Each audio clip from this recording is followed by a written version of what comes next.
What the newspaper industry is actually going to do over the next few years is exactly what all of you as companies are going to do, which is figure out what's the premium to your free. Not to reject free, but to find some way to make money, to sell to your free consumers, to take some fraction of your audience and upsell them on a paid service.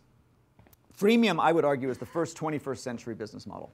Freemium, as you know, is free plus premium, and it's the inversion of the free sample. Rather than giving away 1% of your muffins to sell 99%, you're giving away 90% of your goods for free and to sell 10%, or 95%, or 80%, or the majority of what you make, you give away, and you do that as a form of marketing to reach the largest possible audience.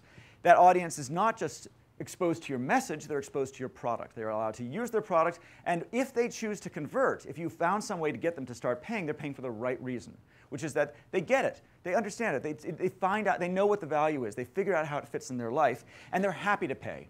And when you look at the difference between services that force you to pay up front and those who convert you to paid through freemium, the churn rates are much, much lower for the freemium models because the people converted with full knowledge of why this was a good deal, and they tend to pay more. They're price insensitive. So what does freemium mean for the Wall Street Journal? Alan Murray, who runs WallStreetJournal.com, gave these sort of 5 principles. And it's just, again, it's kind of parochial. I'm talking about media, but I think you might be able to find some relevance in all of your own businesses. First of all, you've got to use free and paid. You need both. You absolutely need both. You can't make it an entirely paid. And entirely free has shown its limits as the advertising market has hit the skids.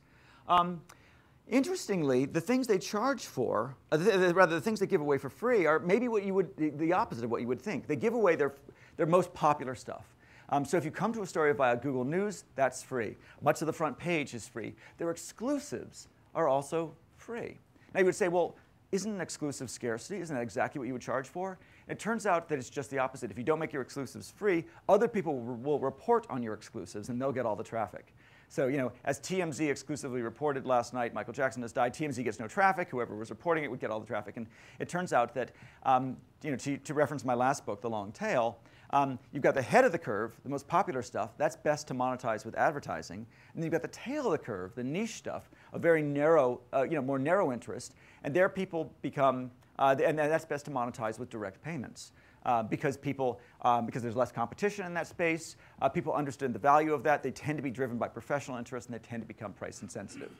So again, the stuff they're charging for is niche stuff. It's the archives, it's the metal commodity trading stuff, et cetera. And they want to get very, very niche on that stuff. Again, less competition, clearer value to the user, less price sensitivity.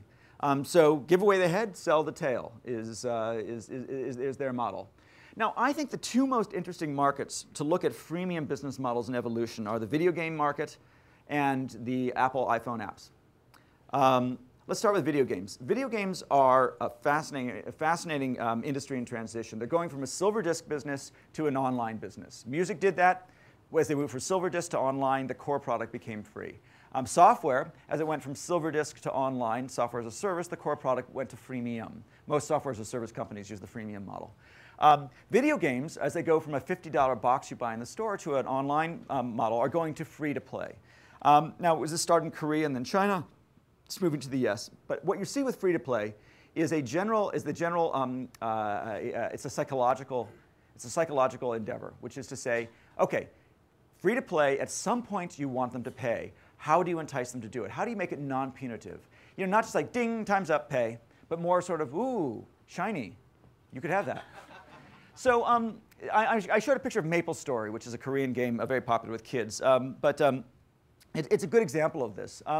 So what will people pay for? Well, they'll pay to save time. When you die in MapleStory, as a free user, you get back to a respawn point, and you need to trudge your way back to where you were. Or you can buy a reincarnation stone, and you get reincarnated right there on the spot. If you want to go to another world, you have to wait for the bus as a free user. But if you bought a teleportation stone, you can get there instantaneously.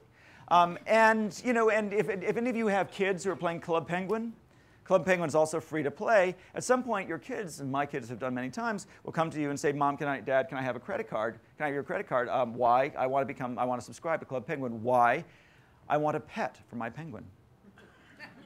Status. I want a better igloo. I want to go to this cooler land. I want hair, clothing, etc.